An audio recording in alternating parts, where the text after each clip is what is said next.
Hello viewers, कैसे हैं आप। आशा करता हूं कि आप अच्छे होंगे। व्यूअर्स, आज की हमारी कहानी विंडिगो पर आधारित है।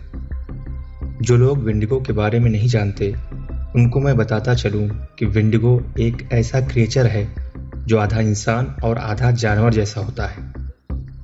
इसके सर पर हिरन जैसे 2 सींग होते हैं और इसके बारे में कहा जाता है कि ये एक भूखी स्प्रिट होती है जो इंसानों और जानवरों का शिकार कर लेती है।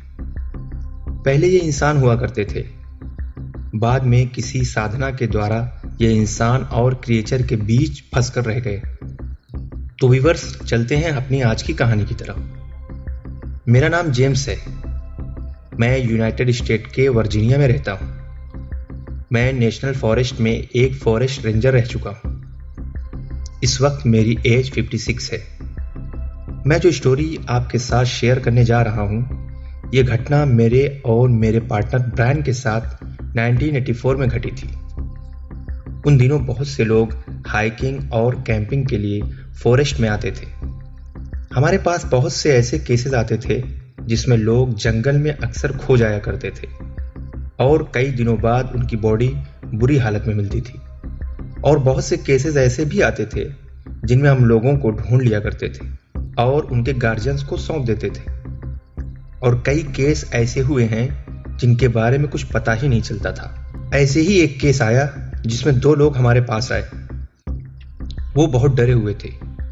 उनकी हालत से ऐसा लग रहा था कि वो बहुत परेशान हैं। उन्होंने अपने एक दोस्त के गुम होने की रिपोर्ट लिखाई और वो कहने लगे कि हम आज ही यहाँ पर कैंपिंग के लिए आए थे। हम सब ने अपने कैंप के बाहर कुछ देर समय बिताया। फिर हम अपने कैंप में सोने के लिए चले गए। करीबन 1 या 1.5 घंटा गुजरने के बाद पीटर ने मुझे जगाया। मैं गहरी नींद में था। मैंने अपनी आंखें नींद की हालत में खोल के पीटर को देखा। वो मुझसे कह रहा था कि ग्रेस मुझे बाहर से आवाज दे रही है। ग्रेस उसकी गर्लफ्रेंड का नाम था। मैंने उससे कहा कि जाओ ग्रेस से मिल कर आओ, और मैं फिर सो गया। मैं उस वक्त नींद में था, इसलिए मुझे समझ में नहीं आया कि इतनी रात को ग्रेस यहां कैसे पहुंची।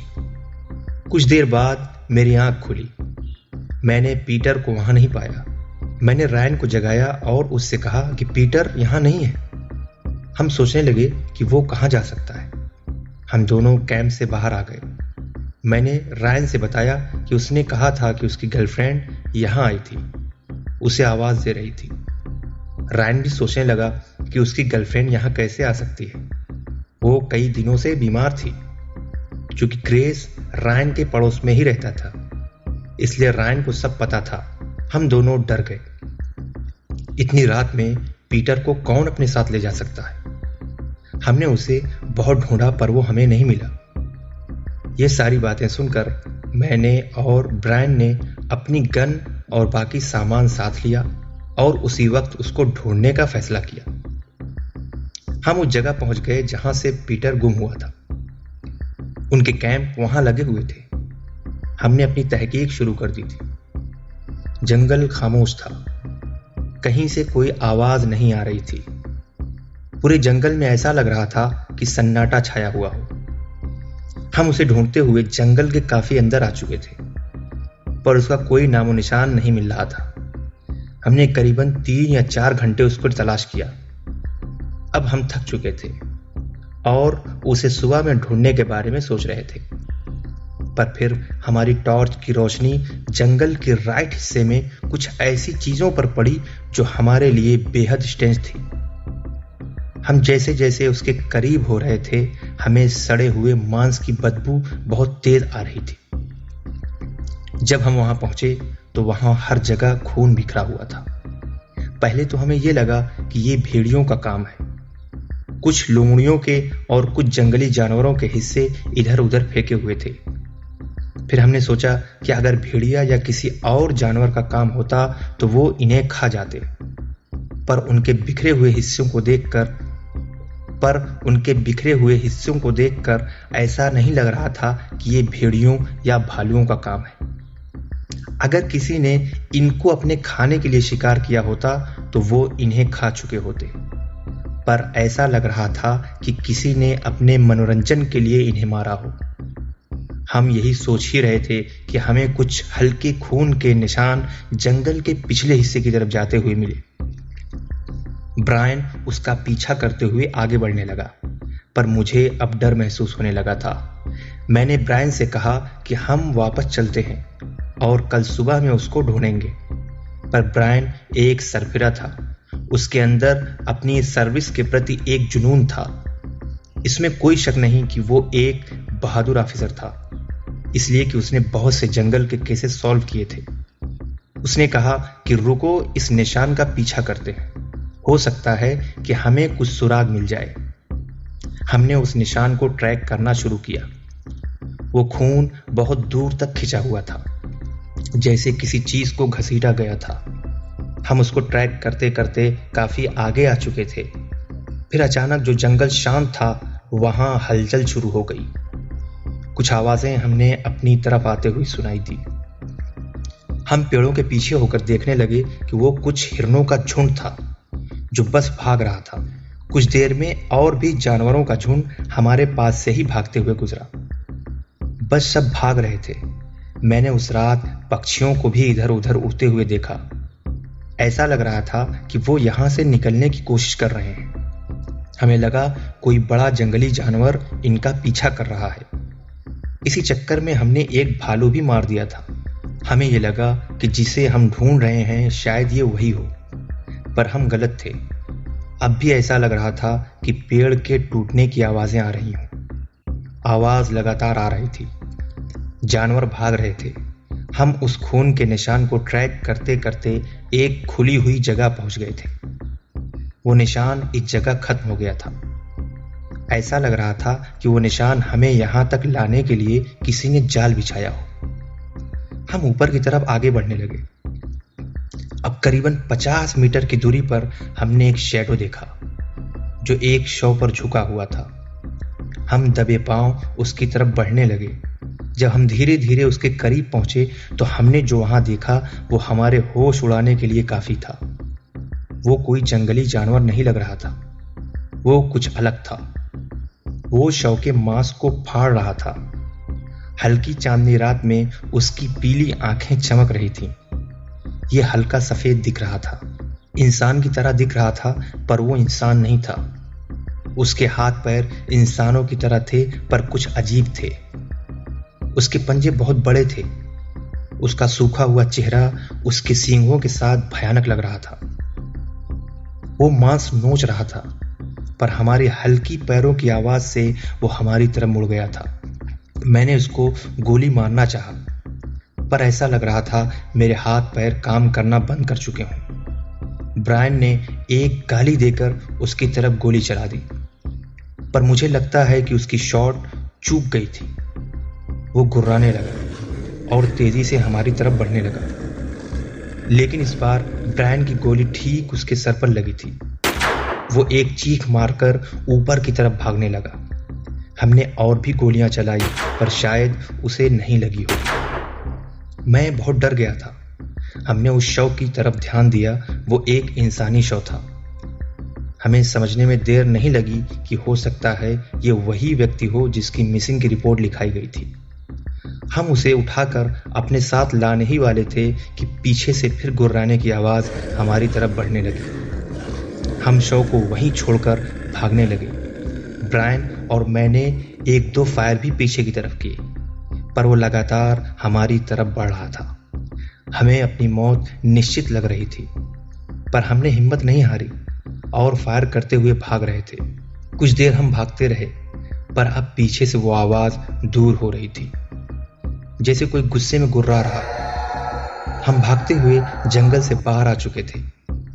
मैंने आज तक किसी ऐसी चीज को नहीं देखा था जो इंसानों की तरह दिखती हो, पर वो इंसान न हो।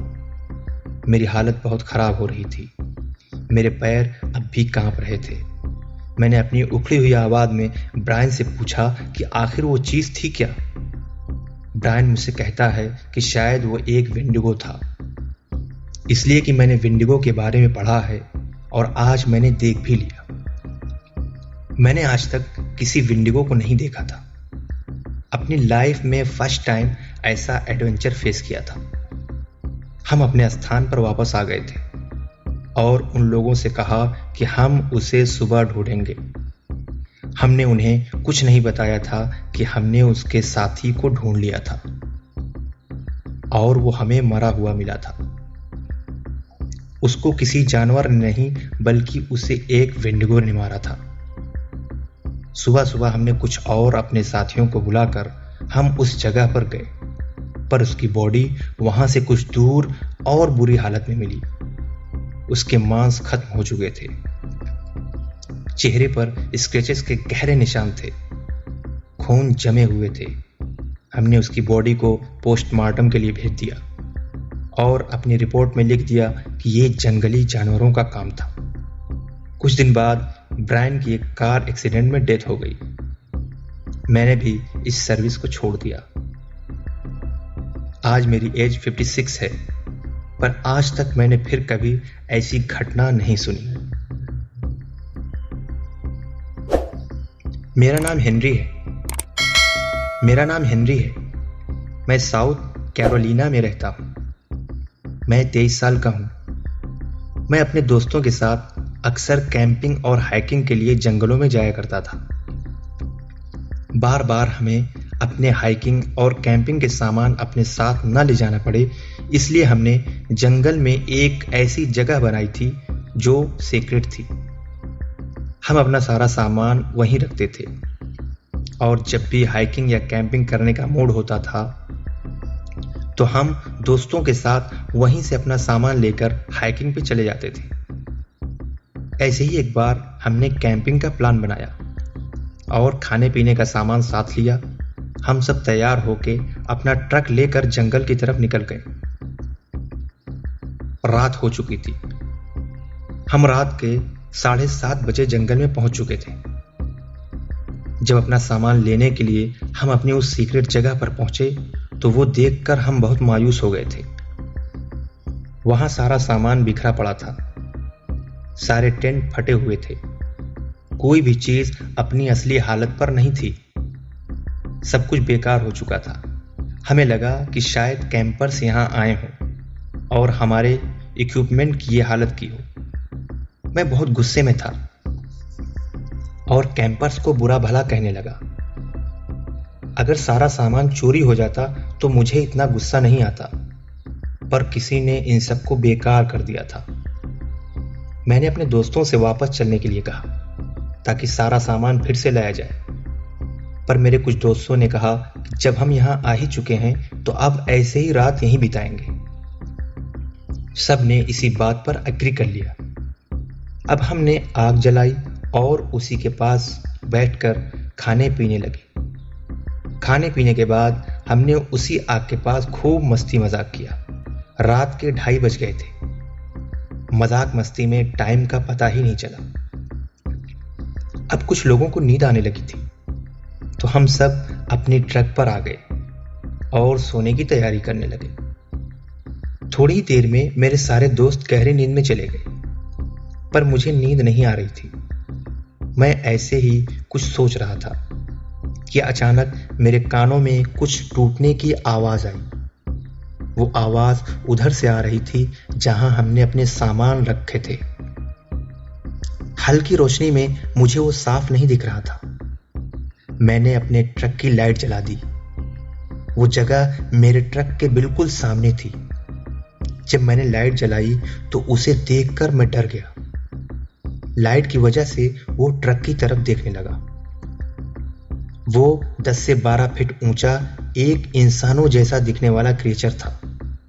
उसकी पीली आंखें लाइट में चमक रही थीं।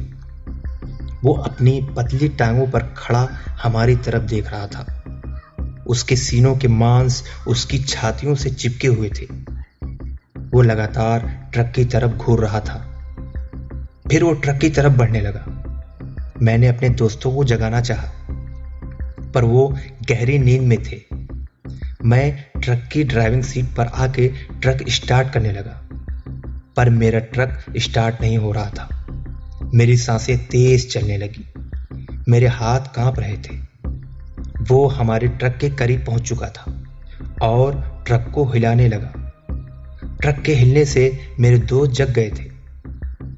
मैंने बहुत ट्राई किया पर ट्रक स्टार्ट नहीं हो रहा था, पर फाइनली ट्रक स्टार्ट हो गया।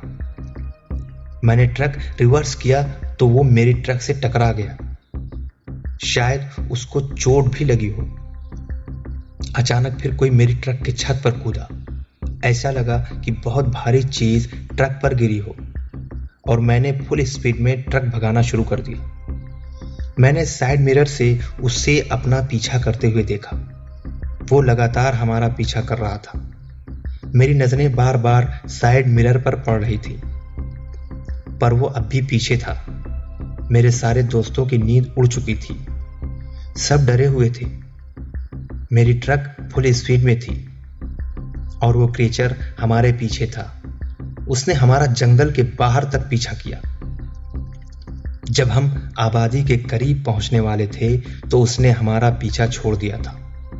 मैंने ये सारी बातें अपने ग्रैंडफादर से बताई तो उन्होंने कहा कि वो एक वेंडिगो रहा होगा। तुम लोग लकी थे जो तुम बच गए। जब मैंने इसके बारे में इंटरनेट पर सर्च किया तो जो निशानियां एक वेंडिगो के बारे में इंटरनेट पर बताई गई थीं, वो सब कुछ उस क्रिएचर में पाई जाती थी। उस दिन के बाद मैं कैंपिंग सेफ एरिया में करने लगा। तो व्यूअर्स, ये थी आज की हमारी कहानियां और मैं आशा करता हूं कि ये कहानियां आपको पसंद आए।